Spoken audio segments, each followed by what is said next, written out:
guys, it's Savannah. Long time no see. Normally I have more time to sit and edit episodes and can get them published sooner than I have this one, but life happens sometimes and days seem to blur together. While the next episode is one of my longer projects, it doesn't take away from the heart of the story. A couple things. First, the audio gets pretty rough at different points. We recorded this episode over a span of 2 nights, trying to mess with Wi-Fi settings and cellular service, and what you're about to hear is the best of what we could record. Please be patient. Second, this episode has some triggering words and topics. If you're a survivor of domestic violence, please approach this episode with caution and make sure to take breaks as needed. I almost started crying at different points of our call, not because the things she was talking about was triggering for me, but just that I can't believe one person has endured so much and still has a positive outlook. Luckily, she survived her situation and is here with a message for anyone who may be going through something similar. Let's meet Elizabeth.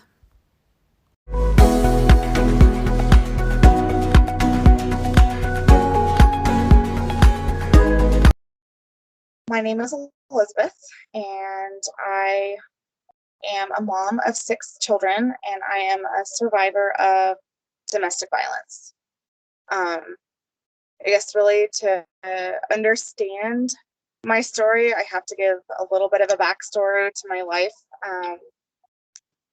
So when I grew up, I was raised in a very, very strict home with parents that they themselves were in a toxic relationship with each other. I don't recall any physical abuse between the two of them, but I have a lot of memories of them screaming, yelling, nights where my dad would walk away and leave, and all of us kids would stay up at night crying, wondering, if my dad was ever going to come back. So I think, these issues with my parents' relationship definitely play into my own issues. But I have dealt with depression and anxiety issues ever since I can remember. When I was about 14 or 15, my parents discovered that I had stopped eating, basically. I had a boy at school make a comment on my weight, and at the time I was like 105 pounds soaking wet. So I don't know why I let it bother me, but I had a lot of self-esteem issues that were ongoing prior to this, so that just kind of compounded the issue. And I'd have a glass of milk for breakfast and skip lunch entirely. I'd go home and I'd eat like a minimal amount of dinner so my parents didn't get suspicious, but eventually, they caught on to what I was doing. And at this point, they went through all of my belongings in my room. They found a notebook that I had where I had written out some poetry that was very dark, and some of it was suicidal. But they didn't discover at that time that I was also cutting myself with a razor blade, and up on the tops of my arms where I could hide it with what I was wearing. But after they discovered, the eating disorder and the poetry, they took me to see a therapist. They only took me to see this therapist one time. When I had talked to the therapist, he kind of explained to me his theory of crap rolling downhill. He told me that like my parents would have their own issues with their boss at work or whatever, and they come home in a bad mood and they take it out on whoever's underneath them. And I was at the bottom of the totem pole, and all the crap was rolling down to me. And so after we had our talk about things, he went and talked to my parents, and my parents did not like what he had to say at all. They thought he was wrong. He wanted me to be on a couple different medications for my depression, and my parents flat out refused. They did not think that I needed to be on medication. So those scripts were never filled. And because my parents didn't like what he had to say, they never took me back. They just kind of figured that they could keep an eye on me themselves and things would be just fine. So you know, my relationship with my parents was always kind of strained. And, you know, I don't think of myself as like ever being a bad kid. I was never into drinking or doing drugs. I never missed my curfew. My grades were always, you know, pretty decent. But like I was always in trouble with my parents for one thing or another. And that definitely um, had an impact on my mental health and um, made it to where like home life was kind of a hostile environment. So going forward a few years, when I was a young adult, I continued to struggle with depression and self-esteem issues. I turned towards relationships with boys as a way to feel validated and loved. And, you know, looking back now, I see that as an like extremely unhealthy way to deal with my issues. But I had reached a critical point at that part of my life with my mental health, and I was cutting myself even worse than before because, you know, I have a failed relationship and just life in general wasn't going the way I wanted it to, and I was really struggling. Um, it was after a couple of pretty significant failed relationships that I hit an all-time low mentally. And that's the first time that I met my ex-husband. We actually met online and had talked for a couple months before we met in person. But to me, from the get-go, he just seemed like a knight in shining armor. And we had just conversations about life, and we had a lot of things in common. He was a parent at the time. He had two kids from previous relationships, and he talked a lot about those relationships and why they had failed. And um, you know, he just knew exactly the words to say to make me feel comfortable and at ease, and you know, gave me hope. Um, and kind of as a side note here, I've learned since that men like him, um, men who are serial abusers and narcissists, they prey on women who are dealing with low self-esteem or dealing with depression, and um, they they prey on these women like predators, and you know, because they think women with low self-esteem will be easier to control. So we hadn't known each other very long at all before deciding that we were going to get married. It was a very spur of the moment decision. And, you know, at the time I was 19, very young and dumb. Um, and I just figured, you know, it was going to solve a lot of my problems, which was very not smart. Were there any red flags prior to you guys getting married of him being a narcissist or anything? To be really honest, we didn't know each other for very long. Beforehand, so there weren't a lot of red flags that I picked up on. But like I said, like I was 19 and very naive, and I'm sure, like looking back, you can see, oh, this guy has two children with two different women, and he's, you know, is making up these stories about how these women were terrible and awful to him, and maybe, you know, you would question that a little bit.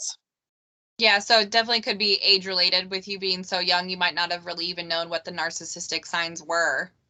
Yeah, for sure. Do you think that if you had seen a healthy marriage from your parents, it would have influenced you falling for a man who has abusive tendencies? I definitely think it didn't help my parents not, you know, having a good relationship, and, you know, they didn't know how to deal with each other healthy. They didn't know how to deal with their children healthy. You know, I think it was just compounded issue. So it definitely had something to do with it there. How how long were you married to your first husband? Um, about 2.5 years. Okay. How long into the marriage did things start spiraling? So the very first indicator that there was something wrong was actually on our wedding night. We had gone to bed, and I woke up to him just completely enraged, and turned out he had gotten on to my social media profile, and he had gotten onto my cell phone, and he had seen conversations that I had had in the past with ex-boyfriends or friends of mine from high school that were male, and he was completely furious. He told me I was a liar. He called me all kinds of horrific names that I am not going to repeat, but told me that I hadn't been honest with him about my past relationships. But in reality, like, it wasn't even a subject that we had touched on at all before that night. And, if he had asked me, I'm an open book, I'm not going to hide things from you. And I didn't think it mattered because all of it was prior to me knowing him. But he, obviously had different feelings on the matter.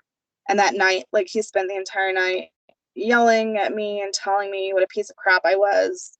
And I just remember lying awake after things had finally calmed down enough for him to go to bed.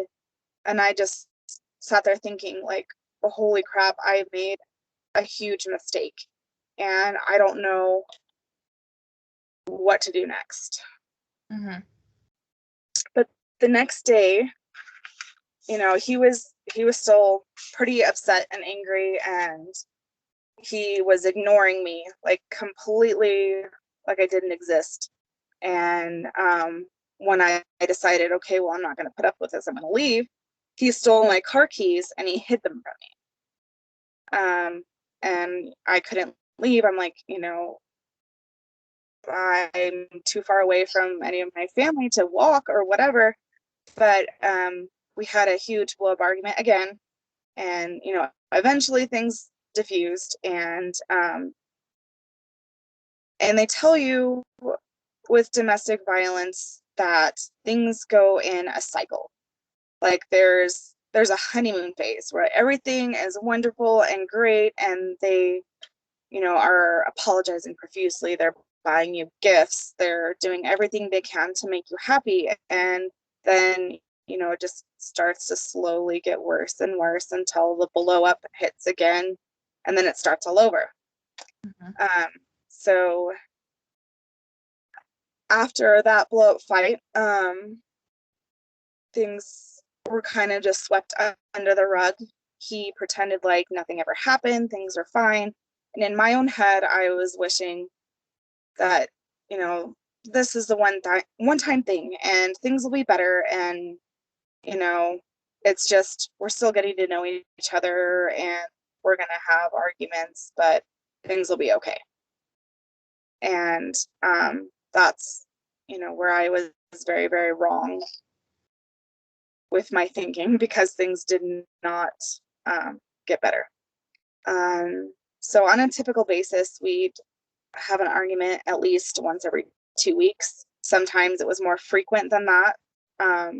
But it would always start over something small. And I couldn't even tell you what most of the arguments even started over.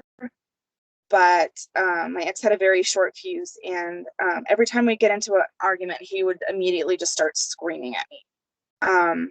He'd call me a slut. He'd call me a whore. He'd call me every disgusting, horrible name you can think of and throw it in my face.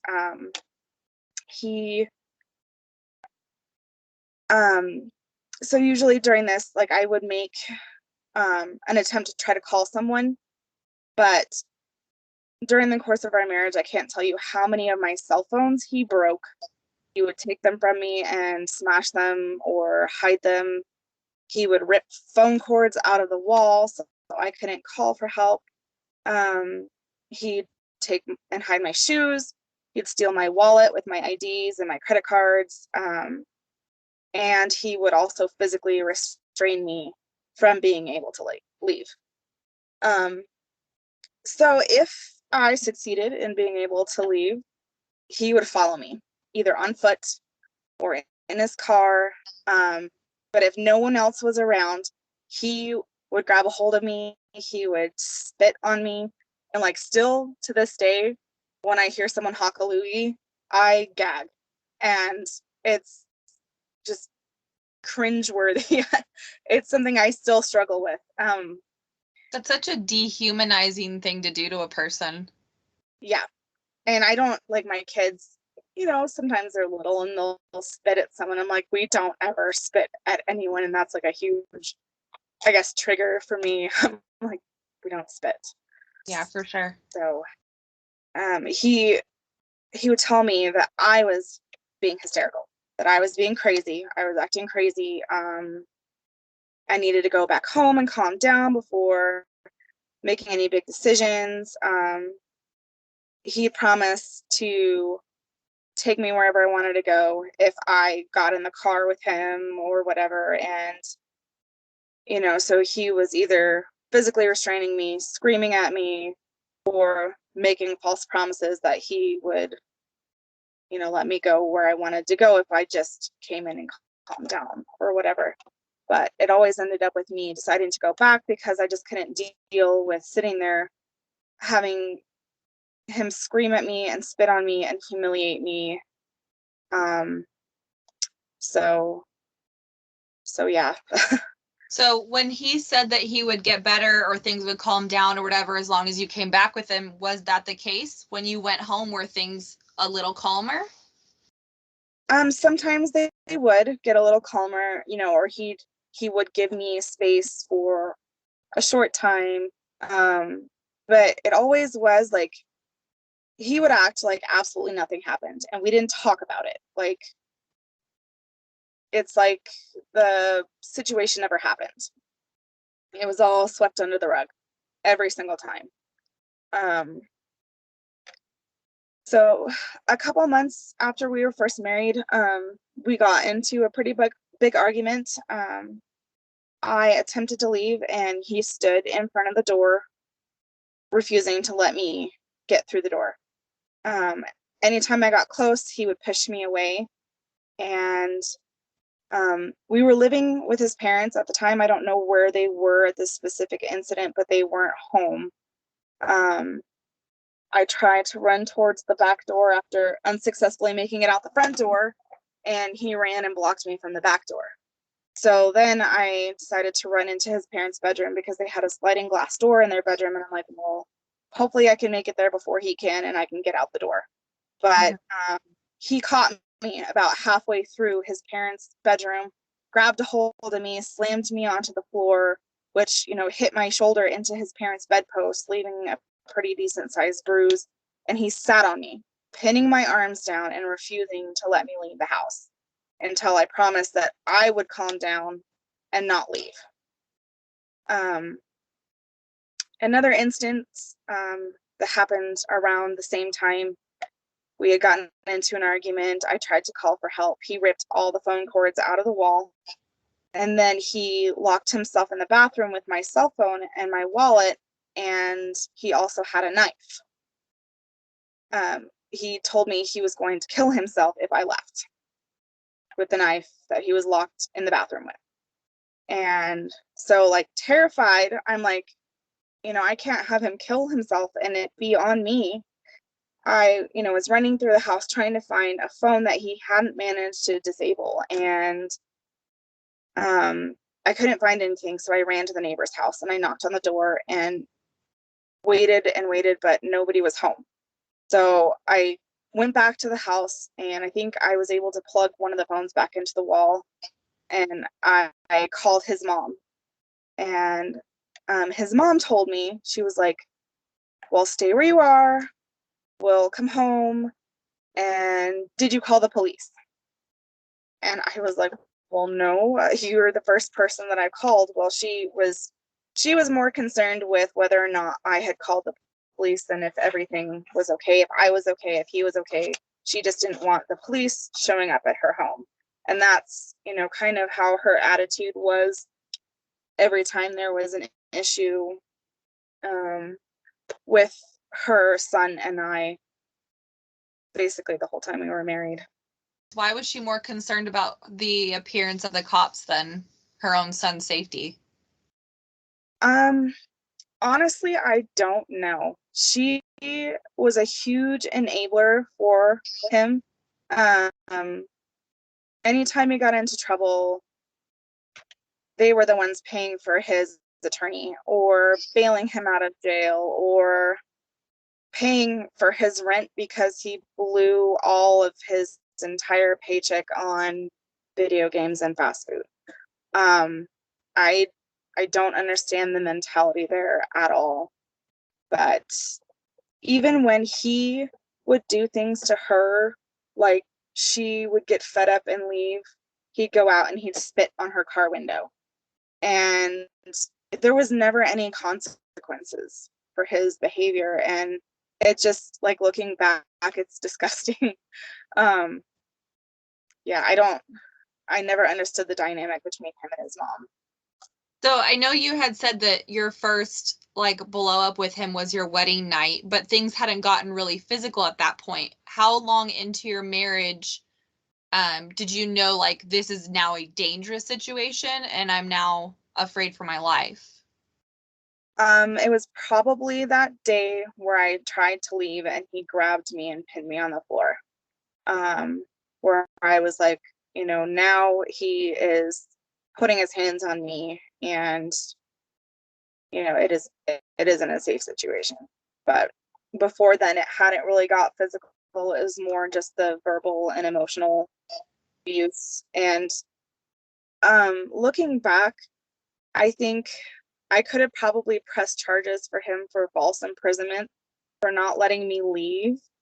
But like I said, I was young and dumb and I had no idea that that was even a thing at that point in my life. I knew it was wrong, but I didn't know that he could be in trouble for that. So it kind of sounds like you lived in fight or flight mode for a while. Yeah. And usually, um, it was more to me like flight, like try to get out of the situation. But I was always physically kept from being able to do that. And um, the mental side of this too, during all this, my ex-husband would tell me that I had no friends, that I had no family, that everyone hated me, I had nowhere to go. Nobody would want me if I left and tried to find someone else. He alienated me from my friends and my family. He actually got onto my social media accounts and was sending messages pretending to be me to my friends, saying horrible, hateful, awful things to them. And so I lost a lot of friends because of that. And um, still to this day, there's people I don't talk to because of what he did. And, that's another thing that abusers typically do is they want to cut you off from your friends and family so you have nowhere else to go. And so you don't have people checking in on you to see what's going on. Yeah, if you don't have a support system, then you have to rely on him. Yeah. And he used tactics like he would ignore me for days on end after an argument and like completely act like I wasn't even there. And that, I don't know, like to somebody who has self-esteem and mental health issues, being completely ignored like that it's really hard to deal with. And he'd use tactics like he'd take things that meant a lot to me, like artwork that I had made, and he would destroy it. He used his kids as a leverage against me, because their other parents weren't the best situation either.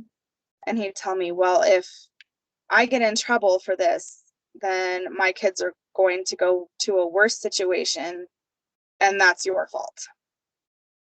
And, I didn't want these kids ending up in a bad situation either. At least I knew with their dad, like their dad wasn't physically harming them. But Did you have a good relationship with the kids? yes, I did. So when we got married, I immediately became their like main caregiver. And I've always loved kids. I've always wanted to be a mom. That was one of my biggest goals in life. And so, I loved these kids like they were my own. And not to say that there weren't ever any issues, because there was an episode of domestic violence, and that was the first one that I actually turned him in for, um, that kind of stemmed from an argument we had about his kids. So this was about 5 months or so after we had gotten married, and his oldest daughter, she was flat out refusing to listen to me, and she was talking back. She was being rude, and I asked my ex-husband for help, because I'm just stepping into this role as a stepmom, and I didn't really feel it was my place to discipline her at that point. Mhm. And he kind of laughed in my face and thought it was funny that his daughter was disrespecting me. And, so we got into a heated conversation and things got worse. He started screaming at me again. I tried to leave our apartment because we had one door in and out of the apartment. We had a sliding glass door that led to the balcony, but there wasn't an exit from the balcony unless you wanted to jump off from the balcony to the main floor. But he blocked me from being able to leave, and I felt like I was in danger with him. So I went into our bedroom and I closed our closet door, and I stacked a bunch of Rubbermaid tubs in front of the door, trying to block him from being able to get in there, because I was scared of him. And I knew I needed some space to get away. We both needed to calm down. He came in and was angry when he couldn't get the door open, so he was like, well, fine. And he put the TV stand and the TV in front of the closet door. And at that point, I didn't care, because I was like, well, good, made it harder for him to get in here to me. And he kept coming, banging on the door, asking me what I was doing. And I told him, well, I'm sitting in here and I am drawing with my calligraphy pen. I'm just trying to calm down and give you some time to calm down. You won't let me leave. So I created some space for myself. Well, at one point, he managed to get into the closet, and I asked him to leave or let me leave, and he refused to do either one of those things.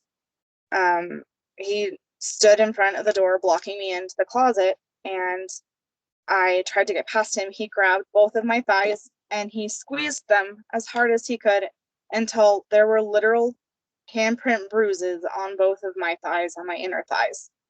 And then he started hitting me and grabbed my right arm, twisted it behind my back, and told me that if I didn't stop trying to get away from him, he was going to break my arm. And I didn't quit struggling until I heard a pop in my wrist. And, something had happened that wasn't good with my wrist. So anyway, at that point, he told me, okay, well, if you promise to go sit in the bedroom and calm down and not try to leave, I'll let you out of the closet. So I said, okay, fine. I went and sat on the bed, didn't try to leave anymore, but a little while later he came in and checked on me, and at that point, like, my wrist was swollen and I had a bruise on my arm. And I told him, I think I need to go and get an x-ray. And he said, yeah, I agree, but you're going to have to take yourself, because the kids are in bed sleeping and I'm not going to wake them up to take to the ER. And so I said, okay. And he told me, you've got to come up with a story to tell them, so that I don't get my kids taken away from me.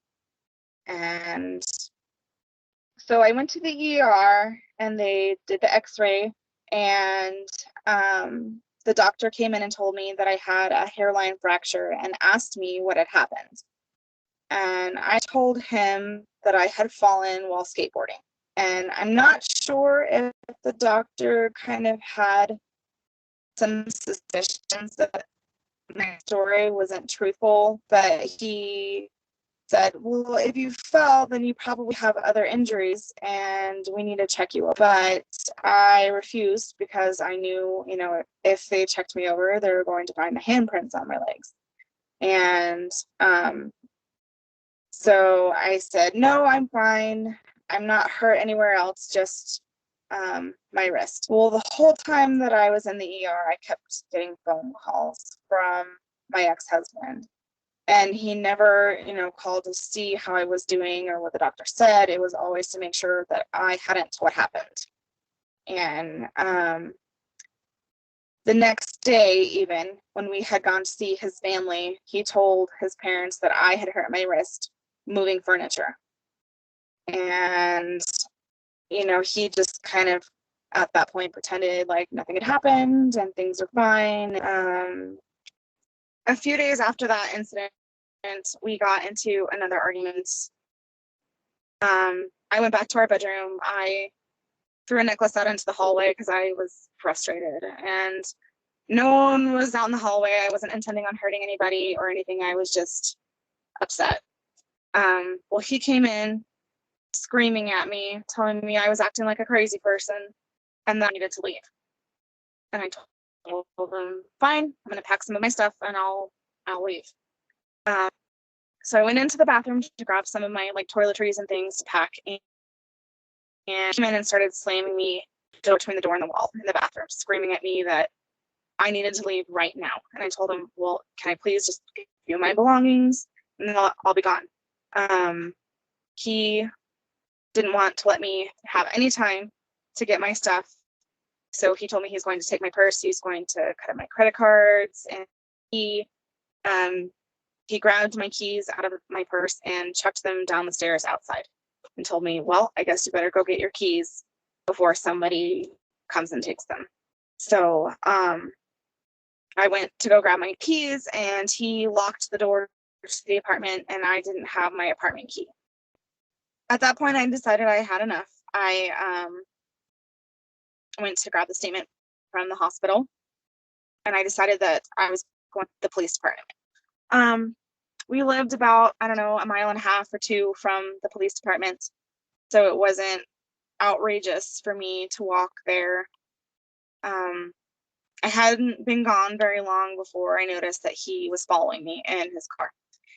He came up to me, rolled the window down, screaming at me, telling me, I couldn't turn him in because if I did, I'd lose his kids, and it would be my fault. And he followed me up until the point that we reached the parking lot of the police department.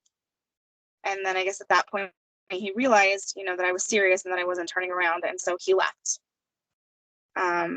I went into the police department and I told him what had happened with a disagreement a few days prior. And I gave them the copy of my statement from the hospital.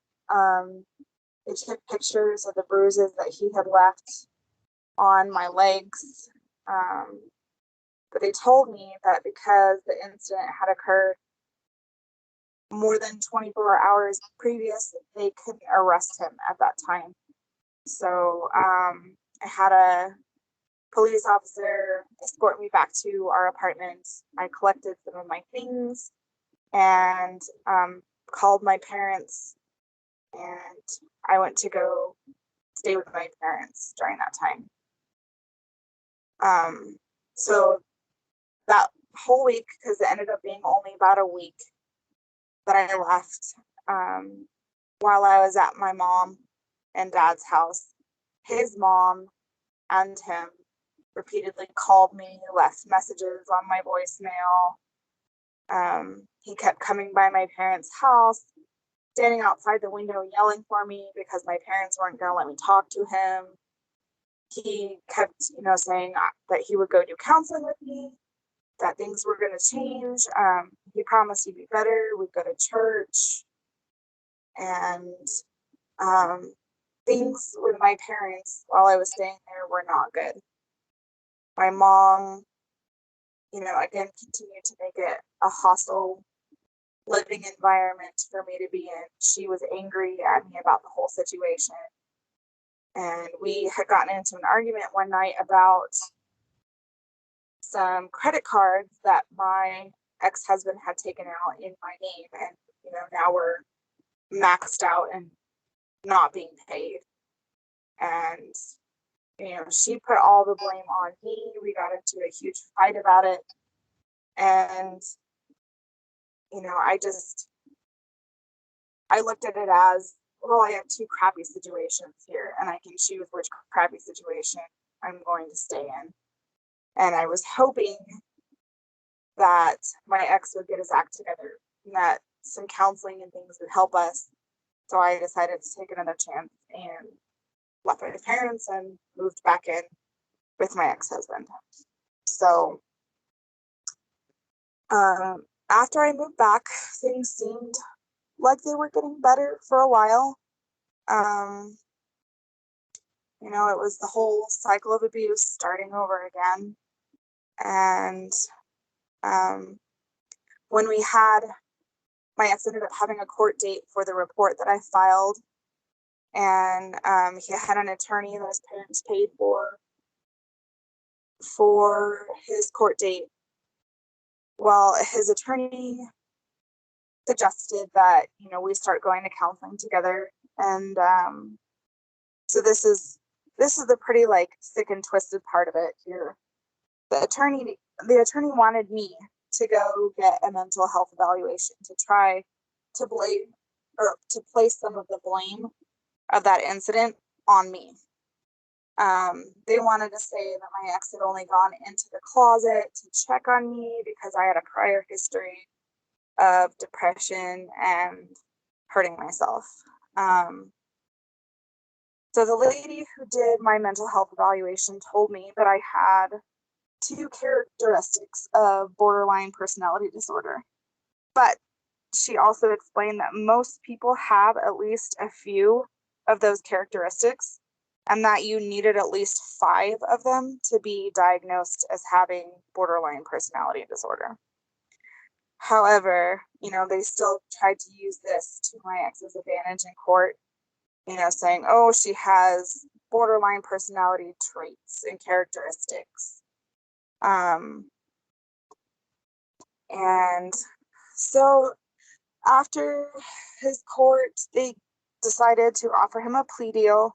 And they said that if he took a course on the effects of violence on children and a 14-week anger management course, and if he, continued to go to marriage counseling, that they would drop it down to disturbing the peace. And eventually it could be even knocked off his record entirely, so that no one, including myself, could ever go back and open it up and take him back to court over it.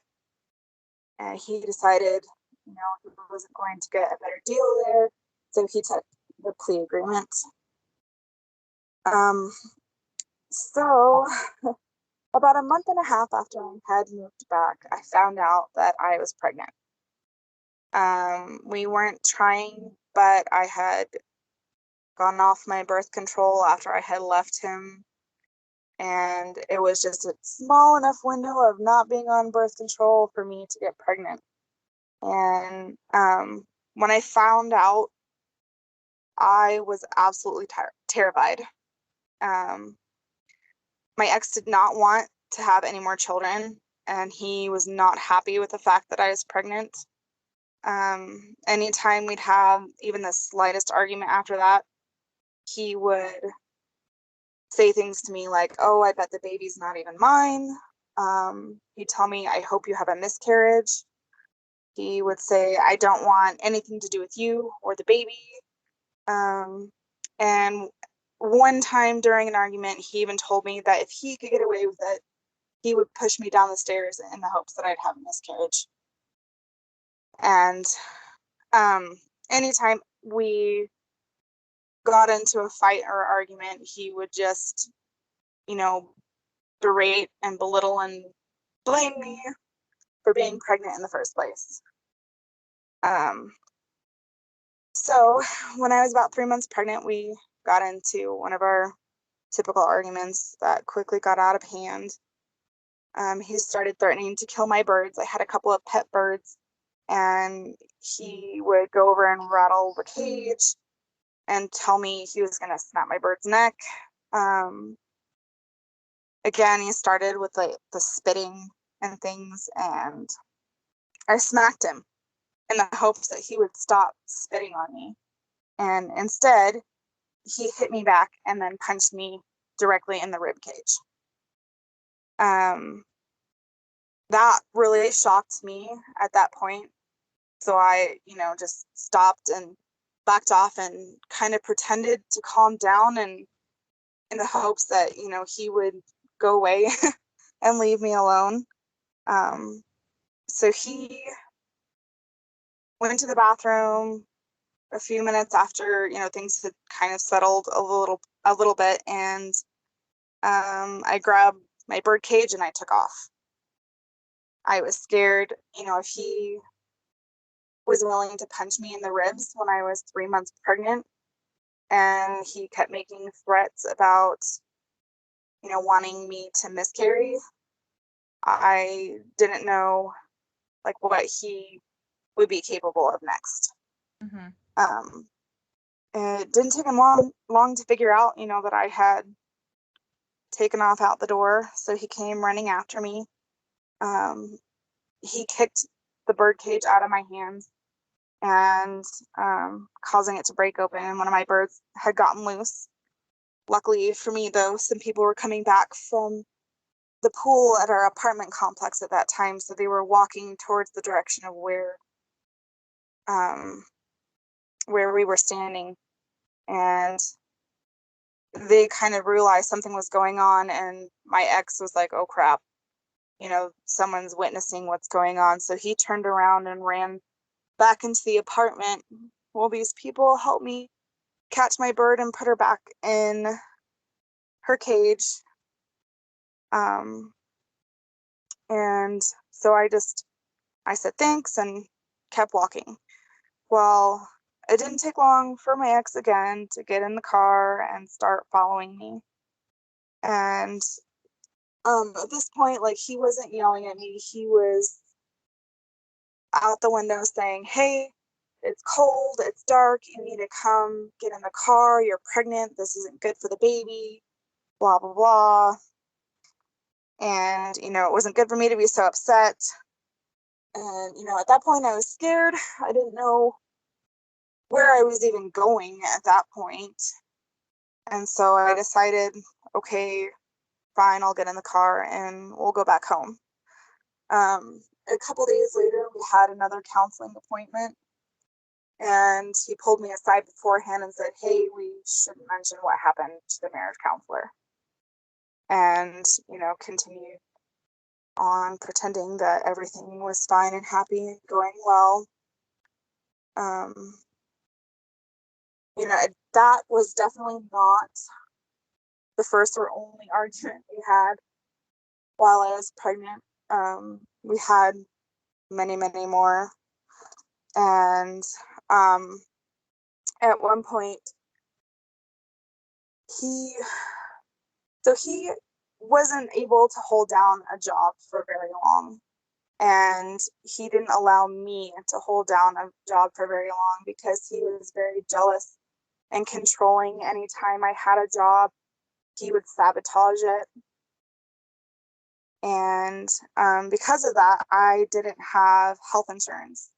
And I had worked my butt off jumping through all these hoops in order to get Medicaid that could cover my pregnancy, and, so that I'd be able to go see a doctor. And anyway, it took him, like I said, months of jumping through hoops to be able to even get approved for Medicaid. When I finally got the Medicaid card, he stole it from me. And at first he was joking, messing around, hiding it from me. But then when I got upset, he got angry and he bent it in half until it broke. He'd do little things like that just I guess, to have some power or control. And after that argument, I left again, but this time I went to go stay with his grandma, who also lived in town, because things at the time were not okay with my own family. And one thing I kind of wanted to talk about a little bit is how people on the outside a lot of times don't really seem to understand why people who are in abusive relationships don't just leave them. And oftentimes they tend to blame the victim in the situation. But I honestly believe that unless you have been a victim of abuse yourself, you don't really understand, like, all the things that go on. My ex-husband was incredibly controlling. He I couldn't leave the house if an outfit I wore he thought made me look too nice, or I had too much makeup on, or too much jewelry on. He didn't want me wearing perfume that I had worn for any other man ever in my life. He threw away my underwear because he didn't want me wearing underwear that I had ever worn for any other man before. And things like, he didn't like long hair, so he wanted me to keep my hair short. And he hated when women wore flip-flops, so I wasn't even allowed to own flip-flops. There was a lot of, like, brainwashing and mental abuse and gaslighting. Oh, what you think happened wasn't really what happened, or you're crazy, and things like that. And that's not even counting the times that I was physically restrained from being able to leave and walk away. Mm-hmm. And not only that, but statistically, when a woman leaves her abuser, that time it becomes even more dangerous for them. About 77% of domestic violence homicides happen after the victim actually leaves their abuser. And there's also about a 75% increase in violence for up to 2 years after a victim leaves. And, it's never as easy as people think, as, just being able to walk away. Yeah. So, when I was about 6 months pregnant, one night I had gone to bed early because honestly, being that pregnant is exhausting. Mm-hmm. And my ex stayed up late that night because he liked to play video games, and it wasn't an uncommon thing for him to stay up late watching or playing video games. So at some point in the middle of the night, probably past midnight, he came in and started groping me.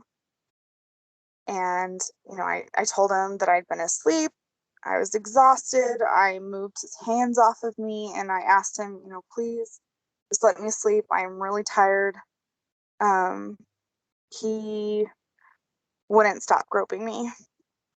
And after several times of me, asking him and removing his hand, he started getting more aggressive. And I told him, I'm getting frustrated. Please stop touching me. And the more aggressive I became at asking him to stop, the even more aggressive he became.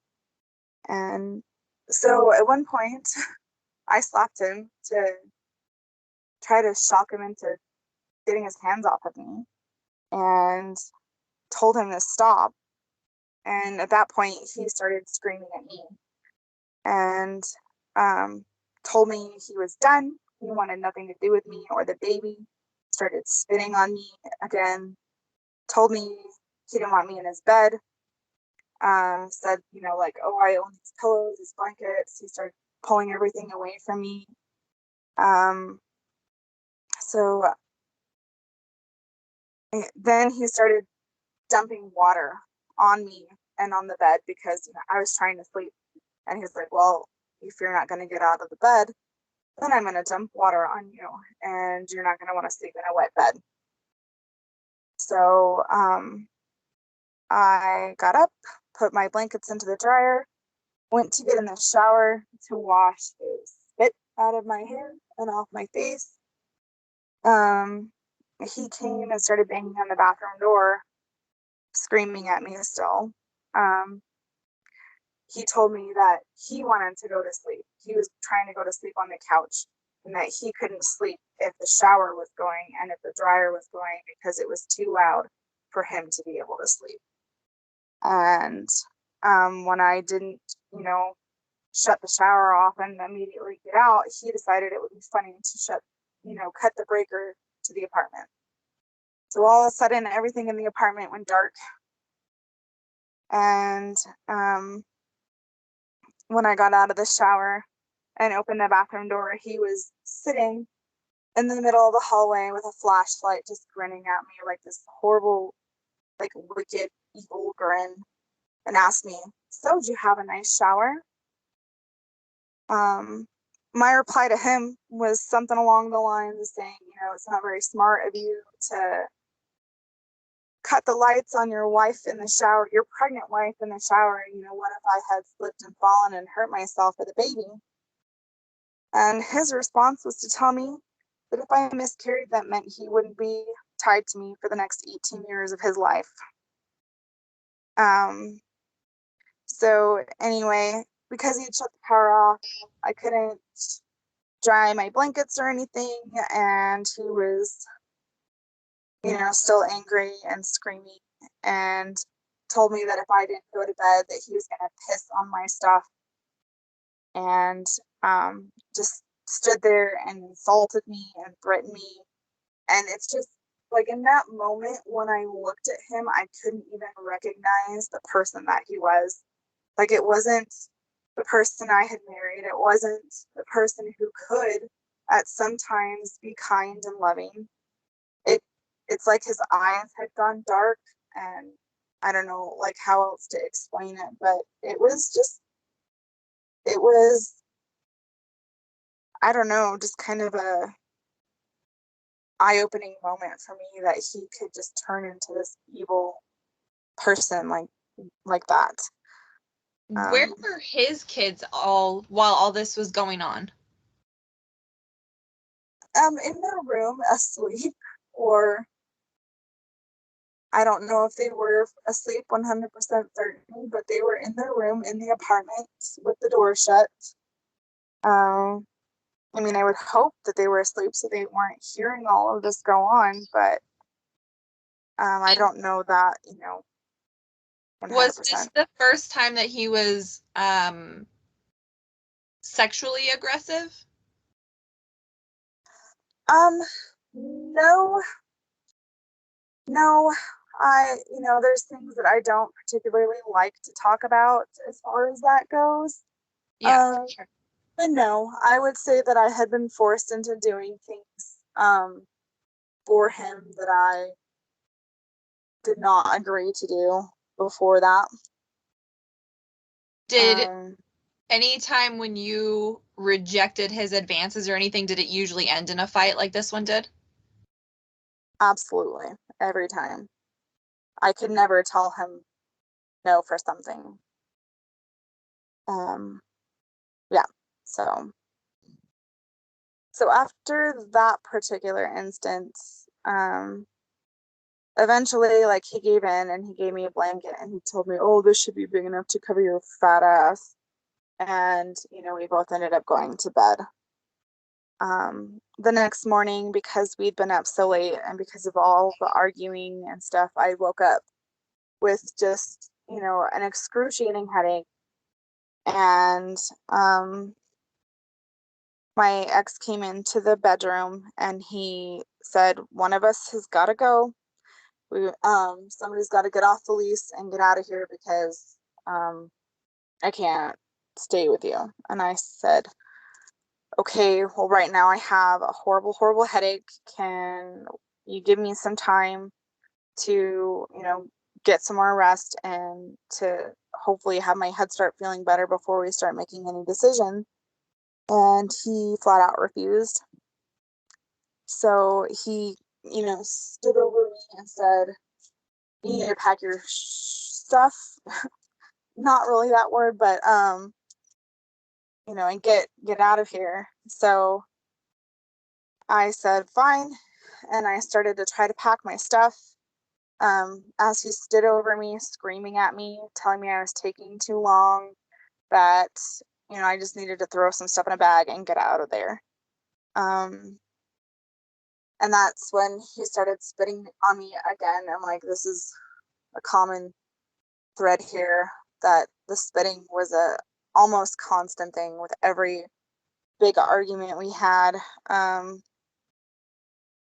But also worse than him spitting on me, he went into the kitchen and got some dirty dishwater that had been sitting in the sink and had turned sour and started dumping it on me and my stuff. And so I already have like a super sensitive sense of smell to begin with, and then add being pregnant on top of it. And I was like gagging and almost vomiting at this point. I ran into the bathroom to hop in the shower to get, the smelly dishwater and spit off of me.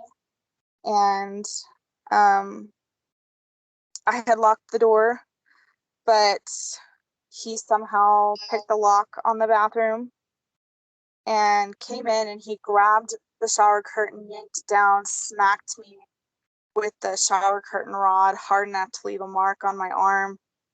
And he was throwing more dishwater on me as I was in the shower. He then grabbed a can of Axe off the bathroom counter and started spraying me like directly in the face with a can of Axe, and screaming at me the whole time. And I'm standing there, pregnant, naked, scared, in the shower, just like absolutely humiliated, trying to cover myself up. And he sat there telling me that he hoped that I would miscarry and that he would even pray for it. And he said he didn't know if God would answer prayer like that. And I looked at him and I said, I don't think God would answer the prayers of someone who treated people the way that you do. And then he flipped out and started screaming that God wouldn't answer my prayers either, because I was a slut and a slew of other disgusting, degrading things. He then told me he wasn't going to let me off the lease, but he was going to destroy the whole apartment and leave me partially responsible. So, I'm still standing here in the shower, and I just, was trying to block out all the crap that he was screaming at me, grabbed a towel, got dressed as quickly as I could. And, at this point, so his kids were in their bedroom. This was in the morning. He had them staying in their rooms, trying to, I guess block them from whatever was going on, but it was a small apartment. I'm sure they could hear plenty of it anyway. But, I popped in to tell them goodbye and to tell them to be safe, because their dad was behaving completely psychotic and I was scared for them. So he was angry that I even dared to go talk to his children. So he went and grabbed a knife from the kitchen and came at me with a knife, threatening me. And I was in complete shock, because he had never come at me with a weapon before. And, so I just kind of backed away from him, grabbed my shoes from the living room, and took off out the door. And, per the norm of the last several fights that we'd had, I'd started walking towards the police department. And, he, guessing where I would have been heading, loaded his kids up in the car and followed me. At one point, he parked his car on the side of the road, got out, and started following me on foot, and, telling me he was going to lose his kids if I turned him in. So his oldest daughter had allegedly been abused by her stepfather when she was 2 years old. And she'd been spanked and had a bruise left on her bottom. And according to him, that came from the stepfather, though I don't think, there was ever an arrest made or anything.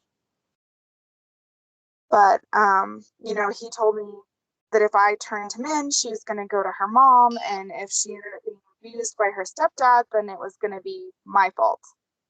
And, I told him that the situation and what she was witnessing was not, any better than the situation at her mom's. And I needed to do what I could to protect myself, to protect my unborn baby, and to protect, those kids, even though they weren't mine. So again, like, he continued to follow me until I got to the parking lot of the police station. And that time when the police took my statement, they took pictures. They came to the apartment. They took pictures of the apartment. And they arrested my ex because this had happened, over a span of the night before and that day. And it was within their 24 hours. So he was arrested.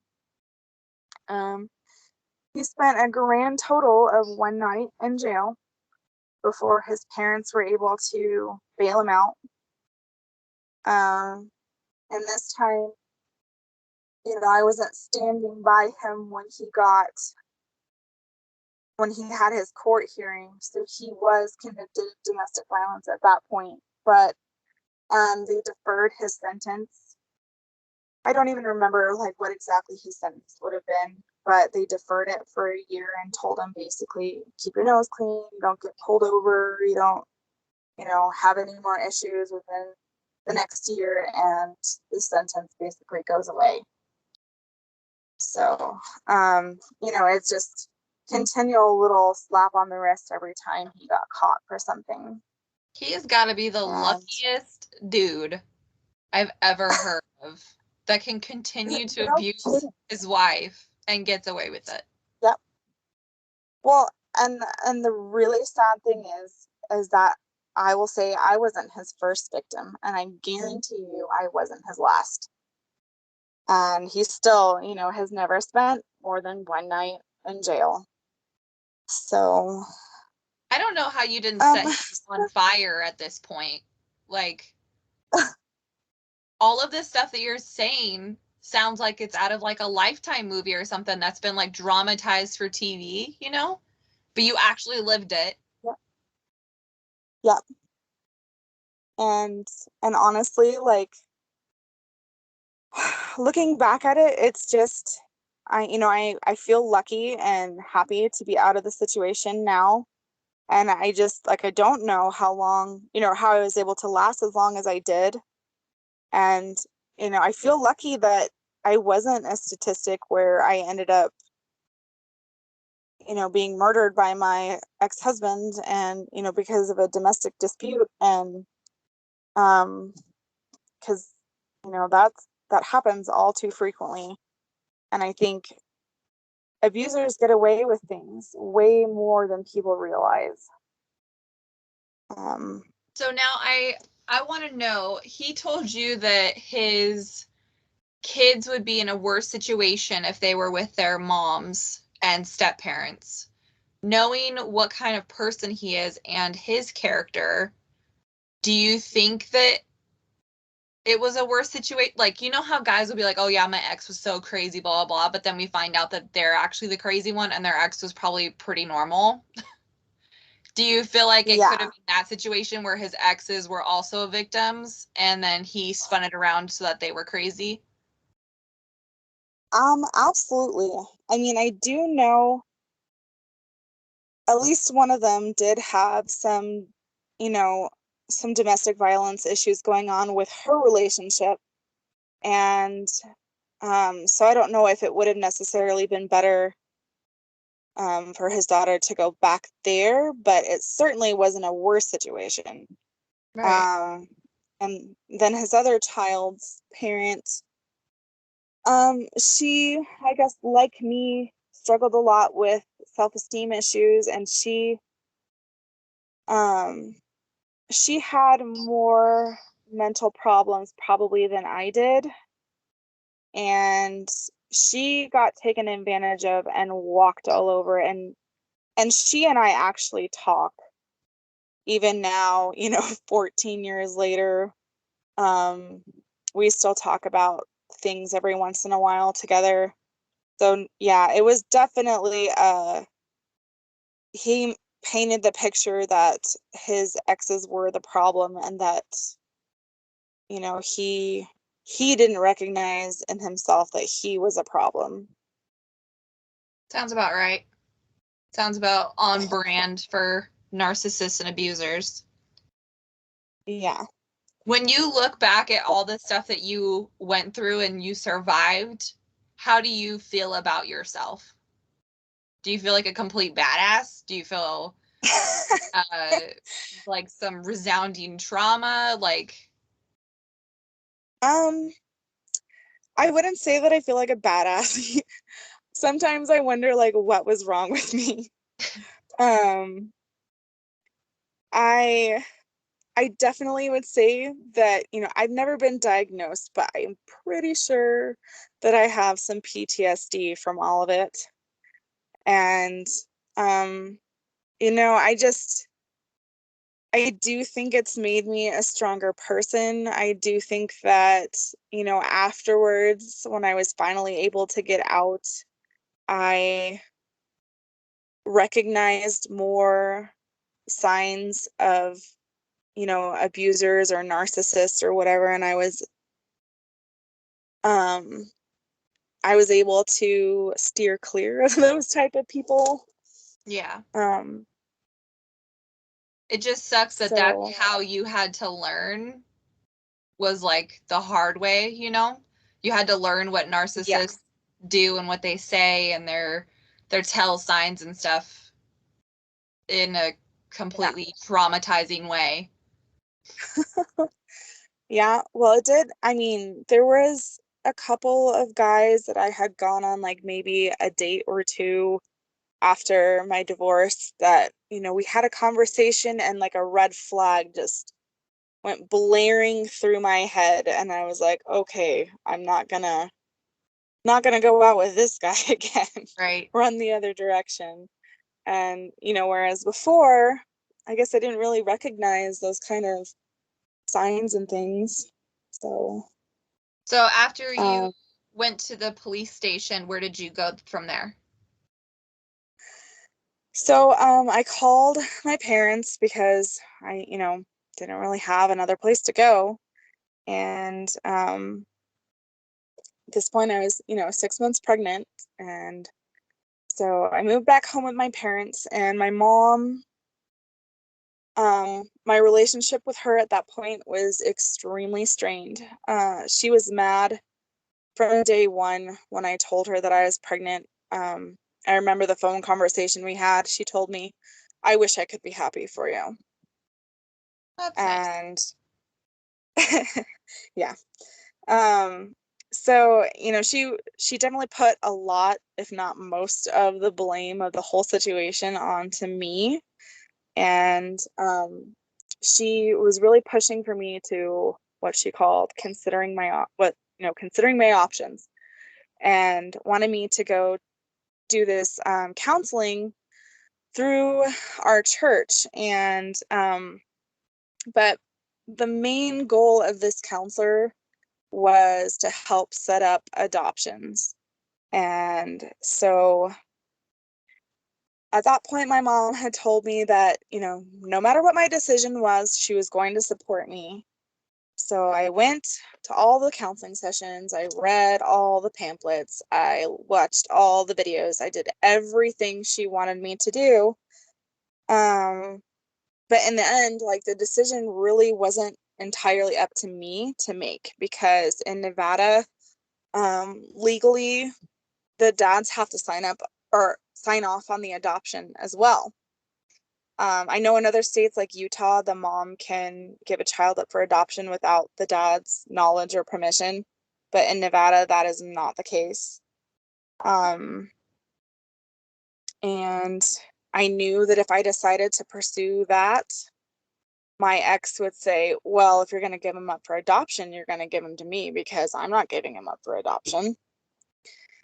And my mom didn't see it that way. She thought, we would be able to convince him. And I just, like, she didn't know him like I knew him.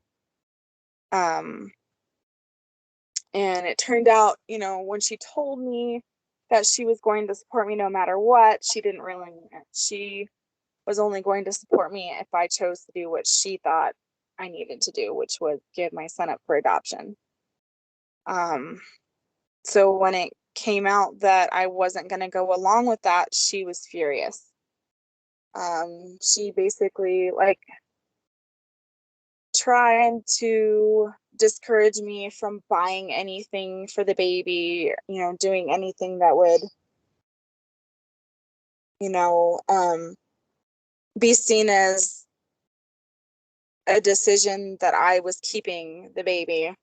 And there was some women from our church who wanted to throw me a baby shower, and my mom was like super angry about that. And I still to this day, like, it breaks my heart, but these ladies, they were so kind and loving. And, as a single mom who had no job, living with her parents, and they bought me basically everything I needed for the baby because I had nothing at that point. And it just, for them to do all this for me when my own mother was, refusing to even acknowledge that I was about to have a baby, basically, was just, it was heartbreaking. Um, So so you said that these were ladies from the church. So was your mom also active in the church? yes. Okay. So Mm-hmm. she's a God-fearing woman who puts the blame of being pregnant on you, Mm-hmm. doesn't want you to keep the baby, isn't Yep. supportive about the fact that you're a domestic violence survivor, and doesn't even try to hear really your side about all the stuff that you went through.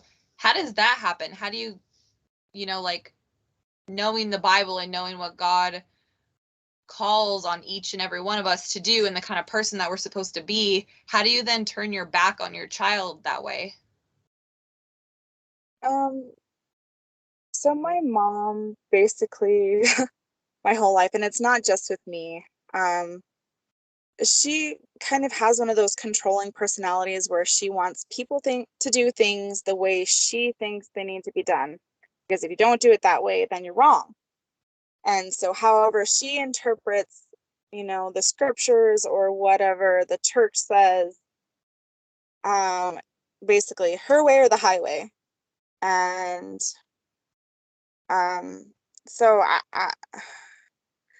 her and I have never had a great relationship. I mean, it's okay now, but as far as back then, I mean, this was par for the course. Um, Nobody can have a differing opinion from her. So, Okay. So she's pretty um, strong-willed. yes. So did you go through So, with keeping your baby? so, when I went into labor, my mom was still like berating me while I was legitimately in labor, telling me I needed to give the baby up for adoption. And she was getting to the point where she was really upsetting me. I mean, you're obviously going through a lot of hormones and emotions in that point. And I had to ask her to leave the hospital. I had to ask her to leave because she was upsetting me. And, I was like, well, I'd rather do this completely alone than have to deal with this. It's hard enough going through labor, without you want to have your spouse there with you, the father of your child, with you through that. But, clearly that wasn't an option for me. Um, and, so the next best thing is having your mom there, but she was making it to where I was like literally in distress. So, after she left, she finally calmed down a little bit. enough for me to say, okay, you can come back in. And she was there when my son was born, but as soon as he was born, like he was struggling to breathe. They still, I don't even understand exactly why or what was going on when he was born, but they took him away to the NICU, and my mom, kept telling me that that was a sign from God that I was supposed to give my son up for adoption because I couldn't even keep him with me. He had to go to the NICU. However, when I would go to visit him in the NICU, the nurses kept telling me, oh my gosh, he just screams and he cries and he's so grumpy when you're not here and he refuses to take a bottle. But as soon as I picked him up and would nurse him, he would just settle right down. He knew who his mom was. And to me, that was a bigger sign Mm-hmm. that, he was supposed to be with his mom. Yeah, he needed And you. yeah. So when we came home from the hospital, my mom just, she became increasingly more distant and hostile with me. I think the whole time that I was there when after my son was born, she held him one time. And when I ran out of the tiny amount of money I had that I had saved up before I had left my ex, I had to ask her if she could buy me pads because I had just, given birth to a baby. And she acted like I was asking to chop her arm off or something. She was angry at me, and it almost bordered on like denying a basic human need at that point. She was just, she told me, well, you're going to have to pay us back for all this stuff that we're doing for you. And like the instant I came home from the hospital, she started hounding me about finding a job. Um, and, she'd come home from work and she'd be upset and angry that I didn't have dinner ready, but she hadn't asked me to do anything. And I'm like, I'm not a mind reader. I'm at home trying to adjust to being a mom to a newborn. This is all new for me. It's not like I'm, sitting on my butt doing nothing all day. Mm-hmm. But so the whole time I was there, I was job hunting and doing stuff online. And I actually started working when my son was about 4 weeks old. So for those of you who've had a baby, you know that at 4 weeks, your body hasn't healed, and For sure. it was tough physically and mentally on me. Where I was working, they didn't have a room, for a nursing mom to pump.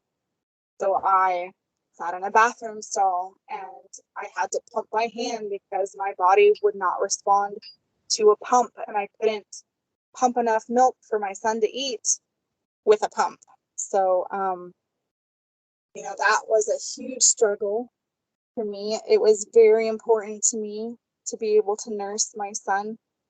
And it was exhausting and frustrating, and my mom's attitude just continued to get worse. I remember we had a disagreement one day and I told her, I said, Mom, I try to avoid you. When I know you're coming home, I go up to my room with the baby and I try, to avoid being around you because it's such a negative environment. And my mom threw back in my face and said, well, I'm avoiding you.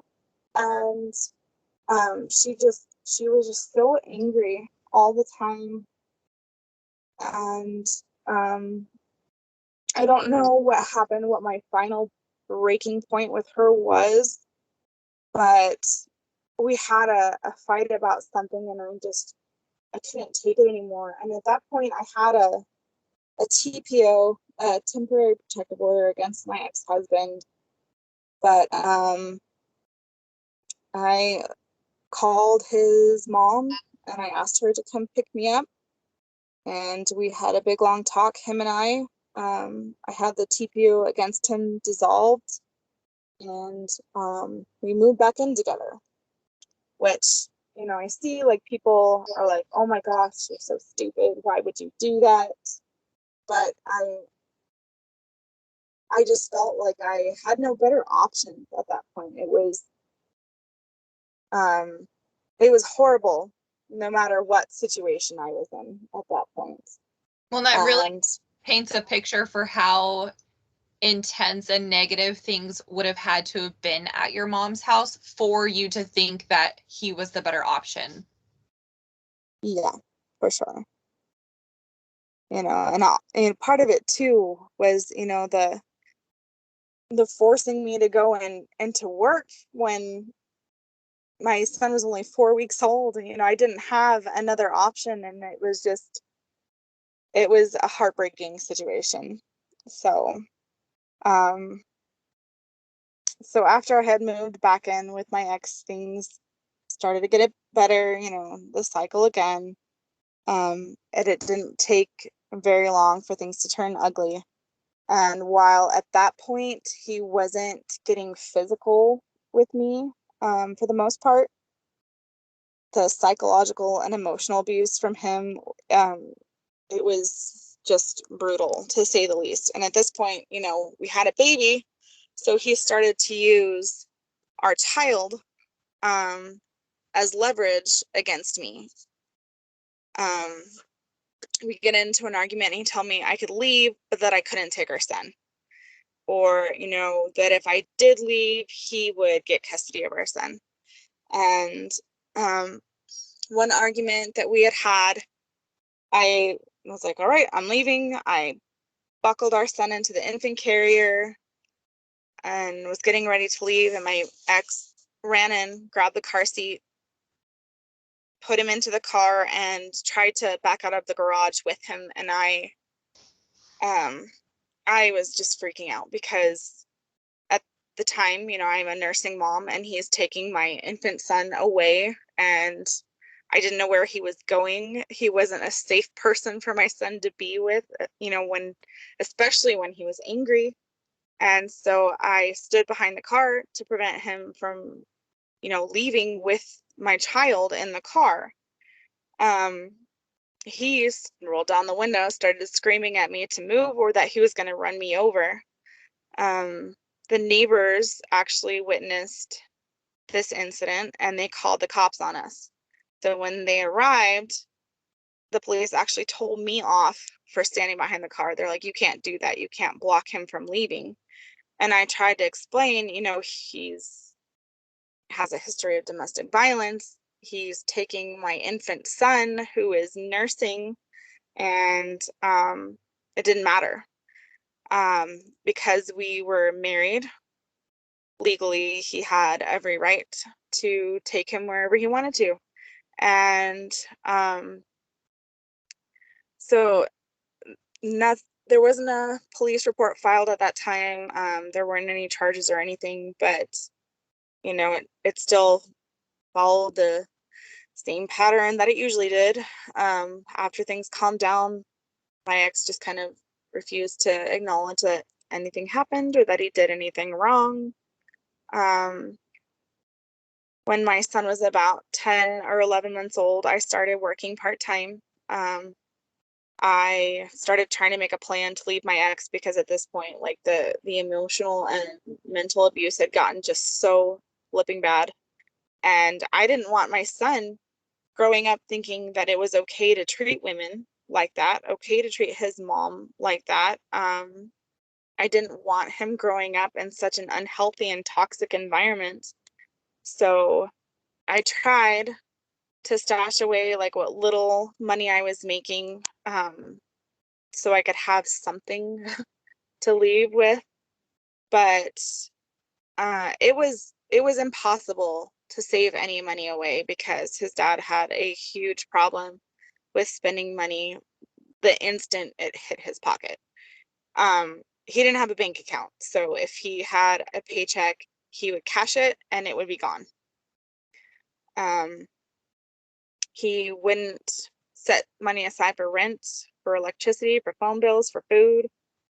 And, because he spent his money, like, as soon as it hit his pocket, we had to rely on assistance from our church, from government programs, from his parents, to help pay the bills.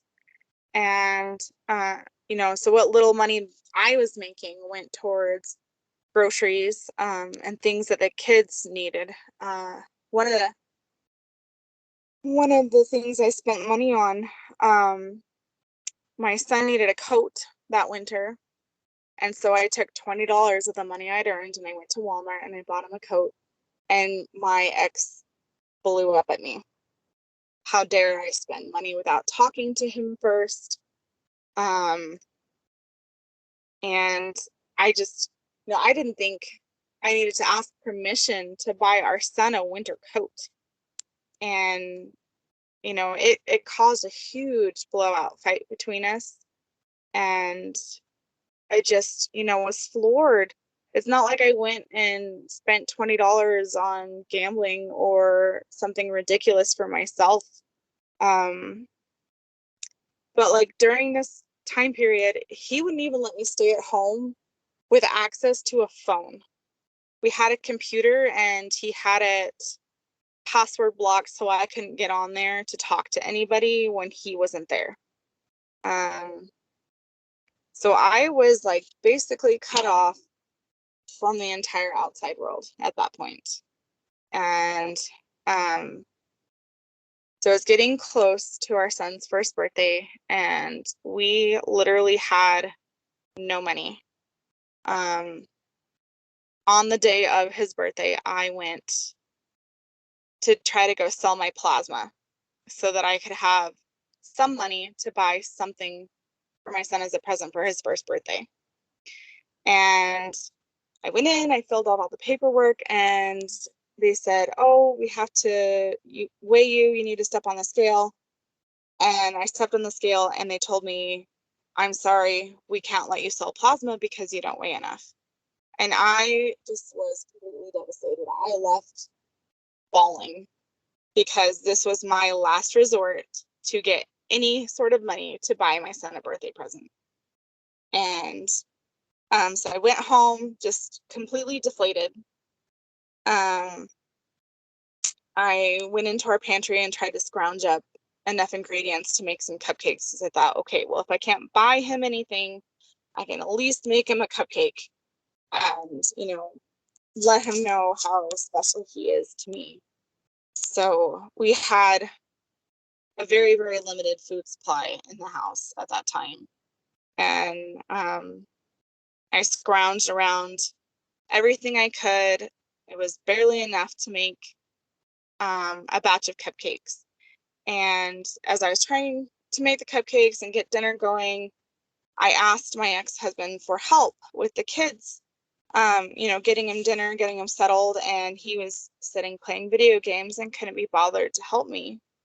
So, I was mad and I tried to explain, my frustration to him, and he snapped at me, started screaming. At the time that we were having this argument, I was standing in the kitchen with a fork in my hand because I was making dinner. And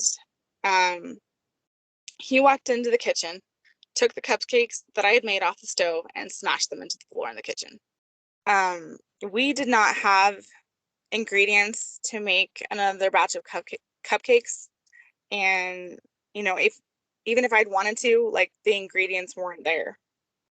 So I just, being told that I couldn't donate or sell my plasma and not being able to buy my son a present. And then the one thing I was able to do for him was smashed and ruined on the kitchen floor, and I lost it.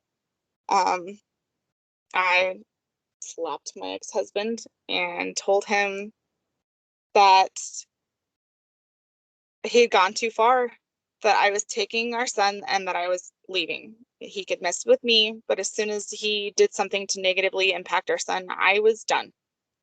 I wasn't going to let him do this anymore. and I called my dad to come get me. My ex at that point told me, that he wasn't going to let me leave with our son. And he said, I'm going to call the cops. I'm going to tell them you slapped me and that you threatened me with a fork. And I said, go right ahead, but I'm not leaving without my son. So he called the police. They got there before my dad did. They, kind of separated us and tried to take statements from both of us. I admitted that I slapped my ex because, he had destroyed the cupcakes that I had made for our son's birthday. I told him I didn't threaten him with a fork. We were having an argument and I was cooking dinner. I had a fork in my hand, but I guarantee you I didn't threaten him with it. And, at that point, the police said, well, he doesn't have a mark on him, so we're not going to press any charges. And they kind of talked to him and talked him into okaying for me to leave with my son at that point. And so I packed him up, packed up most of his stuff, and left with my dad when my dad arrived. So at this point, my parents were divorced. They had gotten divorced when my son was about 6 months old. So I went to go live with my dad. At that point, my mom was living on her own with three of my siblings. So it was just my dad and I and my son. And about a week or so after I left, my son had a doctor's appointment and my ex wanted to attend. He had legal right to be able to go. So I had gotten a ride to the appointment from a family friend. My dad was at work and I didn't have a car of my own. So after that appointment, my ex offered to drive us home. And I was a little wary, but I figured, we're being civil. It should be okay. So as soon as he started driving out of the parking garage, he started going in the wrong direction. And I was like, oh, hey, you took a wrong turn here. My house is over this way. And I said, I just want you to take me home. Well, he goes, I just want to talk. And at this point I'm like, okay, this is not okay. He's taking me somewhere I don't want to go in the wrong direction. And I said, I don't want to do that. Can you please take me home? He refused and took us back to the townhouse that we had been living in before I left. He tried to get me to stay and talk to him at that point, but I told him, there's nothing to talk about.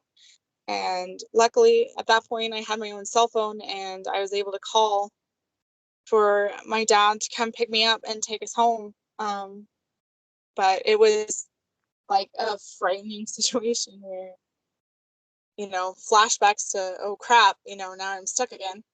But so when we had filed for divorce, which was right after I had left, it was actually fairly amicable. We were able to do it ourselves. We had an agreement. Things are fairly painless. He did, like, when we went to go turn in the divorce paperwork, he asked me if that's what I wanted, and he started crying, which I had never seen him cry before. And I was like, yeah, this is what I want. And so we turned, the divorce papers in, and our divorce is actually finalized on Valentine's Day of that year, which I thought was pretty ironic. But, while living with my dad, I was able to get a full-time job that was a good, stable job. I purchased my own car. I found a daycare situation for my son that was, a great place for him to be. Things started really looking up. Like when I left, I had nothing. I had no job. I had no money. I had no car. Had It was terrifying, but things just kind of happened to fall into place really quickly. And,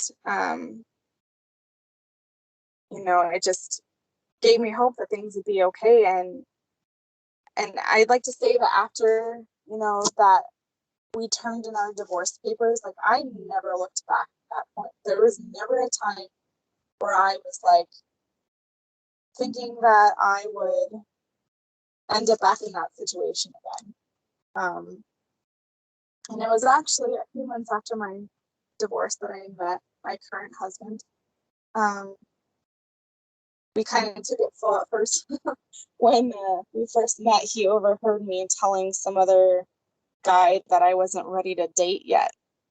And it was my way of like politely telling this guy that I wasn't interested in dating him. But because my now husband overheard this conversation, he stepped back and gave me some time and space before asking me out. But anyway, my relationship with him has been night and day different. And we have been married for almost 12 years now, and we have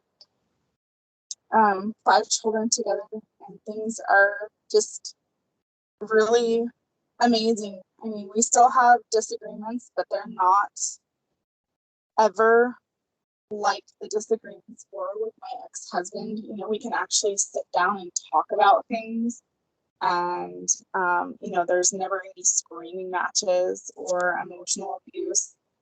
And like, he trusts me. My ex-husband used to throw in my face all the time that he thought I was cheating on him, and my husband now doesn't say anything like that.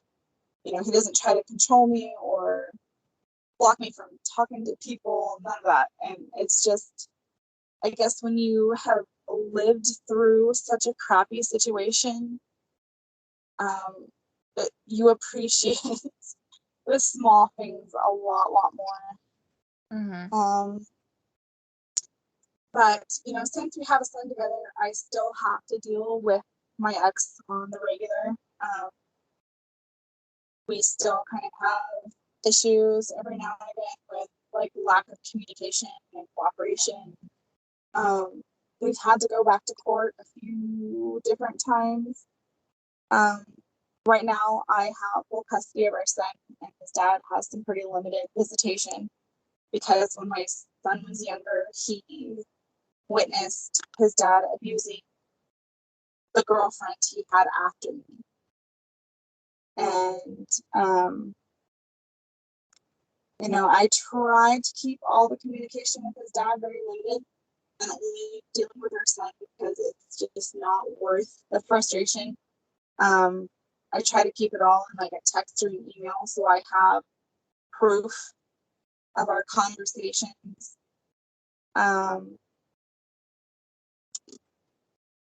There was a time a couple years ago where my ex tried to make accusations about me and about my husband. Stressful situation, but we were able to, go to court and clear things up and show that his accusations were completely unfounded. And some of them were just downright lies that we had actual proof, that they were lies. But, he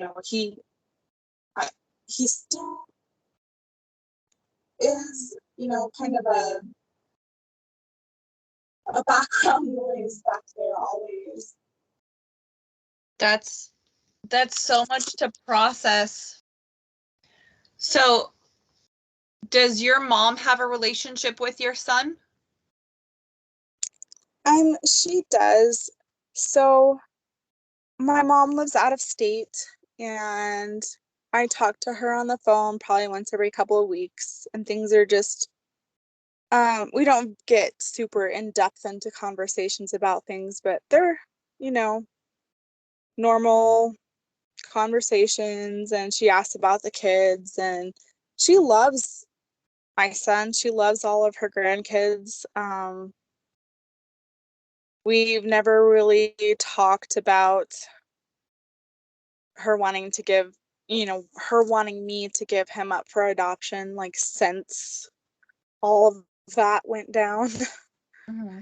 But no, they have a good relationship. And of course, I haven't told my son about any of that either because I know that that would not, be helpful in any way whatsoever.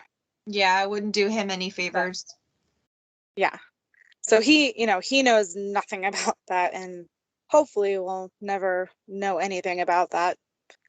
Yeah. But no, things are fine. And, she treats him just the same as any of her other grandkids. So there isn't any like residual resentment there or anything. It sounds like your dad was a lot more supportive though when you needed him. Yes. So after my parents got divorced, and I say my parents had a toxic relationship together, and they really did. And they're both better apart from each other than they ever were together. They both have, their own issues and whatever, but my dad really did step up, and was there for me when no one else was. And I know that, if he hadn't been there for me that last time that I left, I don't know what would have happened. I probably wouldn't be alive. So, Yeah. What would you say to somebody who um is in your old situation where they're isolated, they don't really have any contact with the outside world and they're just kind of feeling stuck? um, I would tell them that there is always hope and that there's always someone out there who can help. And, if they're feeling isolated, they're feeling like they're pushed away from their friends or their family, they should try to reach out to someone. Um, whether it's their best friend, whether it's their parents, whether it's someone that they're not even close to but can help them, there's always someone out there who's willing to help. And no one deserves to be in that sort of situation. And um, just abusers want their victims to believe that they are not worth fighting for, I guess. Um, but that is absolutely not true at all. And a lot of the times when the victims feel so isolated, there are still people there, just waiting off to the side because they've been pushed away. But some people you can't push away completely. Mm-hmm. How many times did you leave total before you were able to finally get out? Um, oh goodness, I don't even know. Um, I want to say probably at least 3 or 4 times, more than like a night or two. There was a lot more times that were less than that, but it took, I don't know, a lot of times leaving before that last time where I finally didn't look back. Did your parents ever find out about your cutting as a kid? Um, they did. Uh, so it was one of the things that my ex-husband had kind of brought up when we were going to court over some things. He tried to like throw it in my face, I guess, by telling my parents about it. But at that point, like I hadn't cut myself for a long time, and my parents just kind of like rolled their eyes because I guess they didn't realize how bad it was. I don't think like anybody really realized how bad it had been. But I mean, even now, many, many, many years later, I have scars that are horrendous up and down my arms. And it's embarrassing to me. Like when I was pregnant, going to get blood drawn and things, I kind of was like, oh, please don't ask me about these. But, especially at this point, because I'm in such a healthy place, I don't want people to look at me and judge me, which, I guess is the wrong attitude. I should be just happy that I'm healthy now and to just let that stuff from the past go. Why did you used to cut yourself? What did it do for you?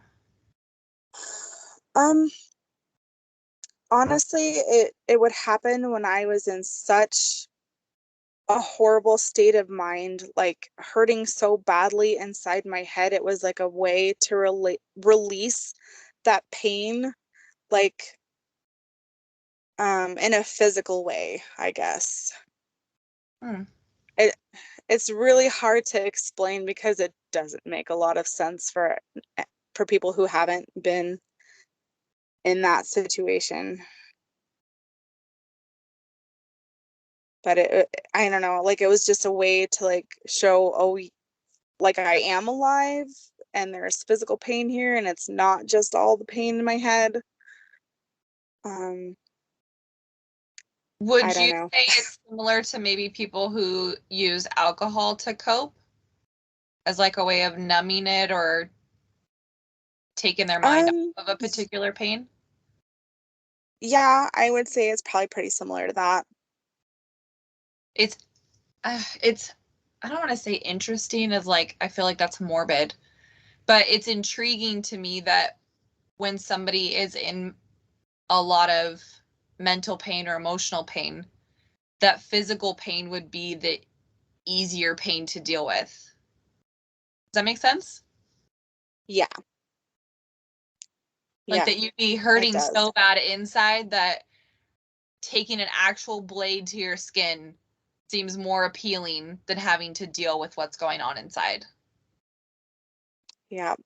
Well, I'd say definitely when you are at that point mentally, you are not in a good state of mind, just as if, um, somebody who is suicidal, um, your your brain is not functioning at a normal level at that point. Mm-hmm. So, Is your husband now empathetic to some of your triggers and things, knowing your past relationship? oh yeah, he is very, no, he's one of the ones who's like, yeah, you probably do have PTSD.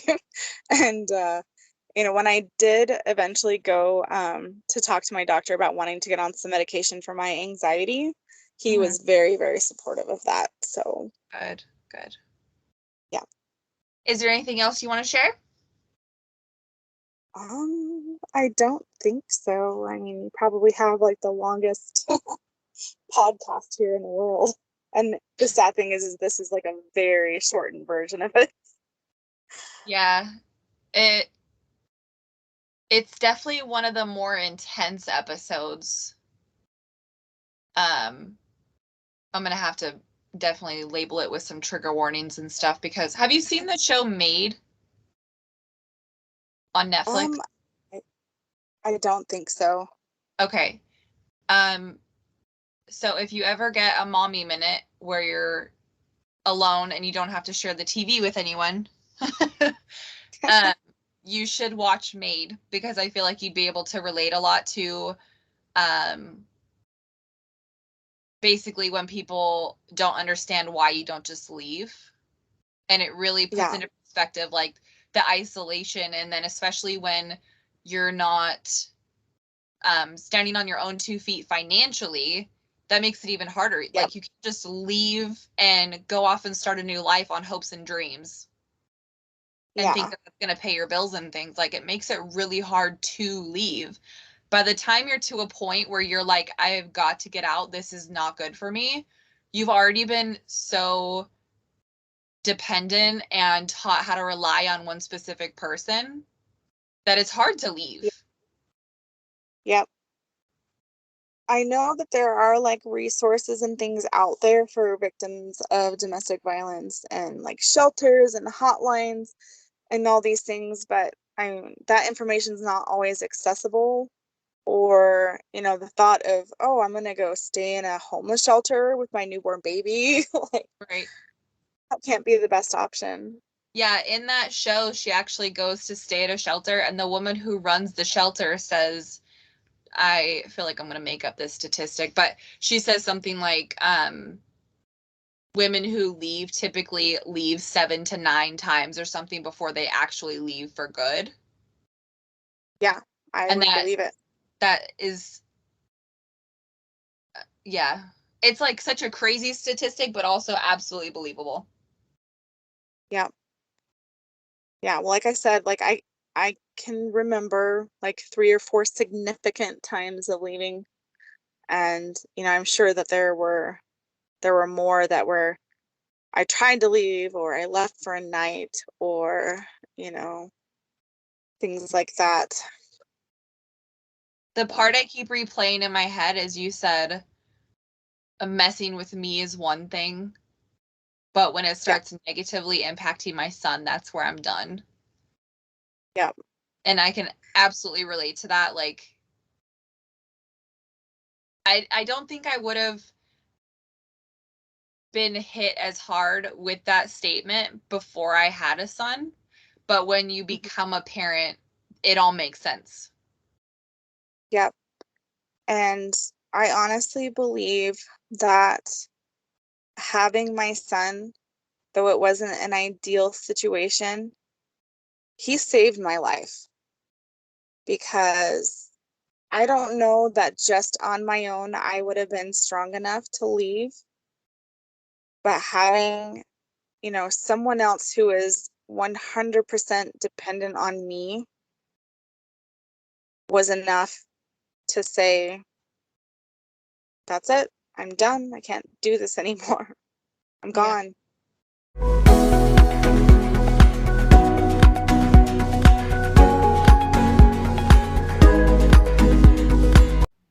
I hope you found something in Elizabeth's story that stays with you. Women all over the world deal with these kinds of dangerous situations daily, and it's important that you and I bring awareness and strength to women who need to get out. Just like Elizabeth said, there is hope. If you're in a situation where you're in danger, please call 911. Or if you need guidance, please consider calling the National Domestic Violence Hotline at 1-800-799-7233. Thanks for listening. Catch you next time.